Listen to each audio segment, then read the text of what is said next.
Good morning. Happy Parents' Day. Yeah, I'm not a parent. I don't know, I've got 2 dogs, baby. How's everyone doing today? Good, how are you?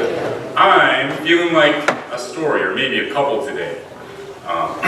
So, when I was little, and I may have told this to you before, but I had this book of Japanese folk tales that I used to read a lot.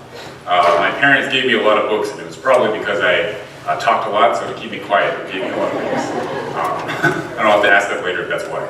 But I love this book, and I loved reading all kinds of folk tales, and especially these Japanese ones. Growing up as a Japanese American, I always thought that all of the other Japanese American kids grew up with those stories too, but it turns out that they didn't. It was just me. So you probably have never heard any of these stories, so that's good. It'll be a new for you. Has anyone heard the one of Silly Saburo? Oh, hey. Oh, all right. People have. Very good. So then, some of you have heard this one. Anyway, all right. So this one starts out just as many of them do. Mukashi, long time ago, long time ago. And there was this boy named Silly Saburo. Well, his name was Saburo, but he was called Silly Saburo because he would do silly things sometimes. An example of this is one time his dad told him to go out into the field and to get the potatoes. So potatoes, as you know, are in the ground, so you have to dig them up. And he told him, when you go out and you dig up these potatoes, make sure to leave them out in the sun to dry. So he goes out to the potato field, he's digging up these potatoes, and as he's digging, he hits something. He hears this clank. He digs up around it, and it turns out to be this big pot, and it's full of these gold coins. So Saburo thinks to himself, all right, what did my dad tell me? So potatoes, you gotta pull them up, you gotta spread them in the sun, so I'll probably do that with this too. So he pulls out the pot of gold, he takes out all of the coins, and he spreads them out in the sun to dry. So he goes home, and he tells his father, very proud about what he did. So, I got all the potatoes out, I even found this pot of gold, and I put that in the sun, just like you told me to. And he goes, oh no, we have to go. So they run out to see, but of course, by then, all of the coins have been taken because they were just laying out. So he's his dad scolds him a little bit and says, okay, well, if you see something valuable like that, what you have to do is you have to wrap it up and bring it home. So Saru's, okay, I've got it. I think I've got it this time. So he was out again the next day, working in the field, when he sees a kitten. And so this kitten, it's very cute, seems to have a very nice personality. So Saburo says, oh, this is very nice, it's very valuable, I better wrap it up and bring it home. So he takes one of his cloths that he has to cover up his bedclothes, and he covers up the cat, and he brings it home. And he brings it home, and his mother sees the cat, and the cat, of course, being an outdoor cat, is caked with mud, it's all smelly. She goes, oh my goodness, if you find something like this, you have to wash it out in the river first. Okay. So the next day, he's out in the field, and he comes along this big tree stump.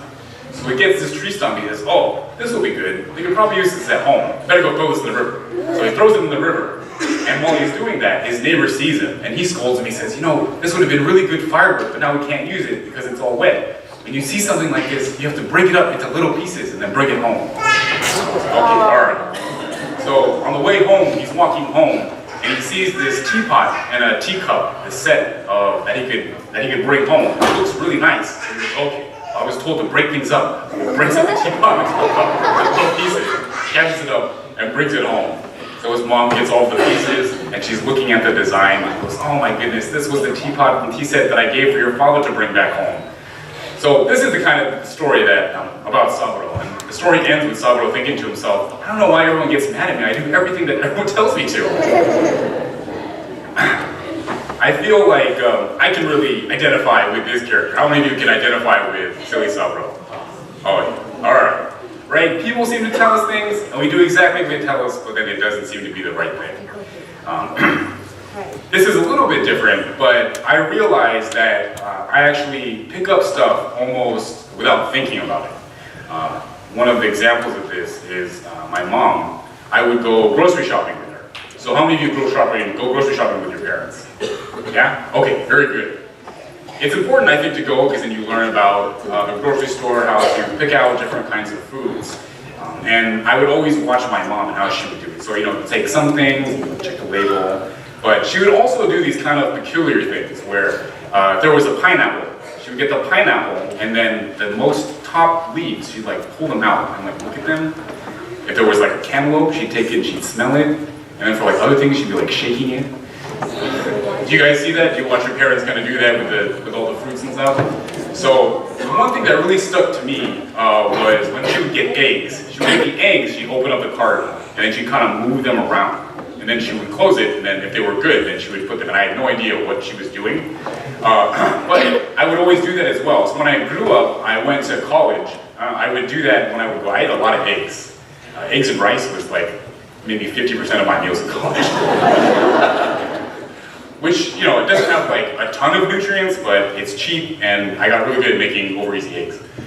So I would always go to the grocery store and pick out eggs that way. And one time I went to the grocery store with my friends, and you know, we're all getting stuff, going to get throughout the week. I get eggs, and I'm looking through them. One of my friends said, "What are you doing?" I have no idea.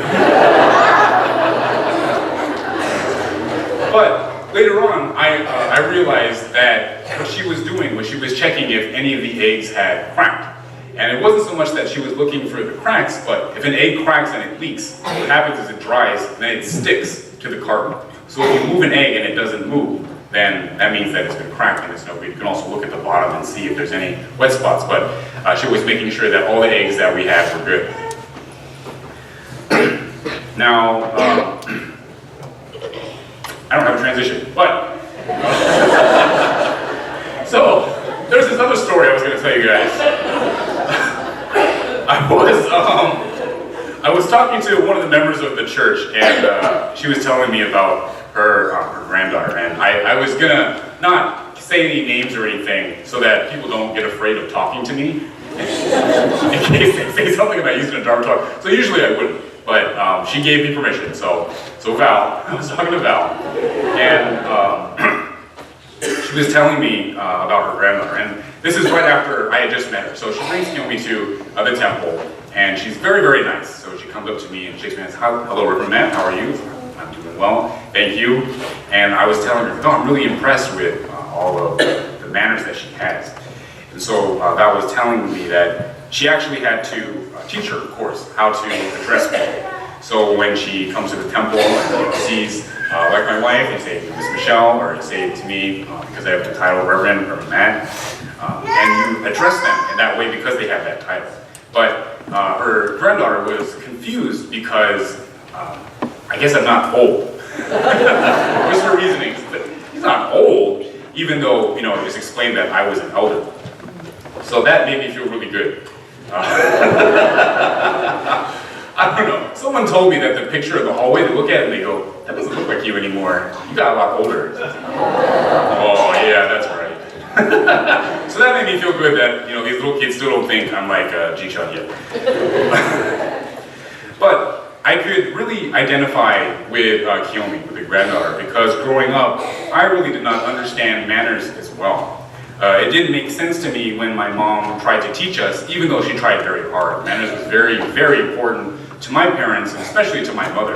So she would always make sure that I was saying the right things, greeting people the right way. And I never really understood why. It was just something that I would have to do. And so eventually over time, it became more and more of a habit. Although sometimes I still forget occasionally to say please or thank you, as we all do. As I was saying, as I got older, I began to understand what it means to show somebody respect. And that's what this idea of having manners is you show respect to people. So who has a definition of respect? As the fantastic Aretha Franklin put it, R-E-S-P-E-C-T, find out what it means to me. Okay, yes. What up? Yes, you.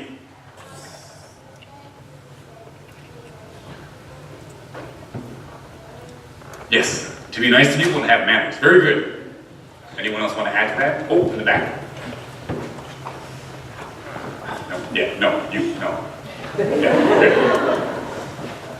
What's that? Treat people nicely? Yes, very good. Okay, in the front. Yes, to respect someone is to give somebody respect.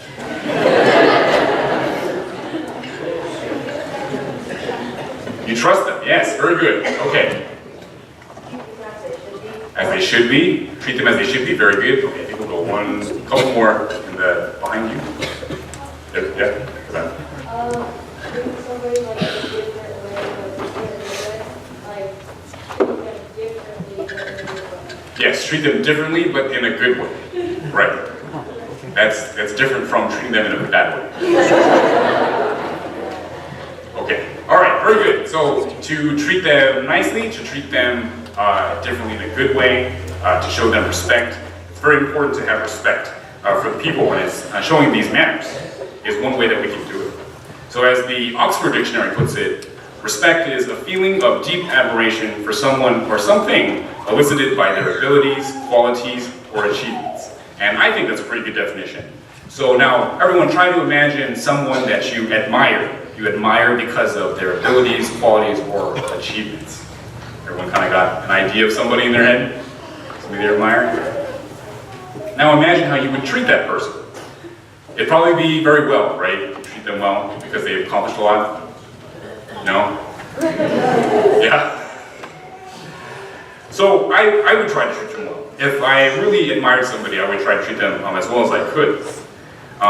But now try to imagine someone that you're meeting for the first time. Would you respect that person?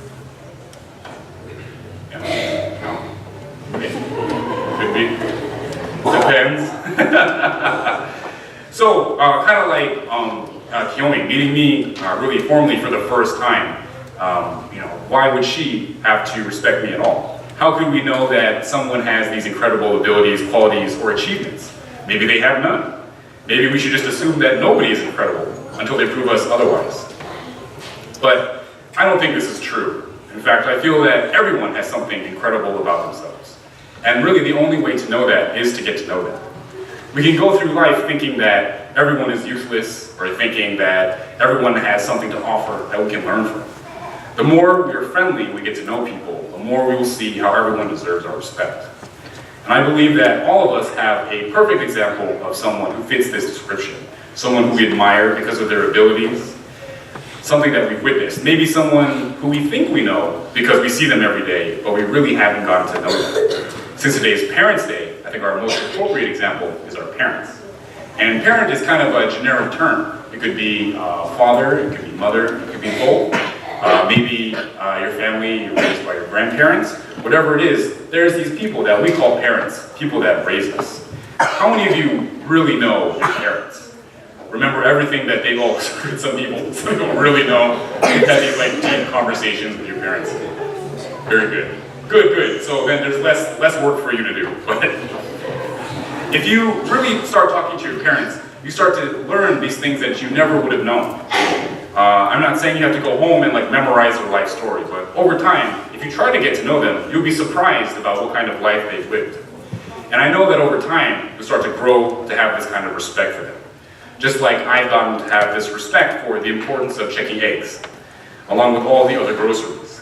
Now it's, these odd things that maybe work or maybe they don't, but the reality is that my mom tried her best to make sure that my family and of course myself were able to have the most delicious meal possible, have the fresh ingredients, have the sweetest fruit. She always wanted the best for her family, and because of that, I really love her, I really respect her, I understand all the effort that she put in to try to make my life a little bit better, at least during dinner. And in cultivating this respect for her, it's helped me to have an appreciation for other people, other parents of course, but just how much people put into this effort into making other people's lives better. So I hope that everyone goes home, they try to really cultivate this kind of respect for their parents. Go home and maybe ask them a question about their life, learn a little bit about what they've done for them. And in that way, we'll start to have that kind of gratitude grow within us. And over time, hopefully this respect continues to overflow into the other aspects of our life, so we start to respect other people that we know, other people that we love, and even strangers that we meet on the street. If you please join me in Gasho. Now,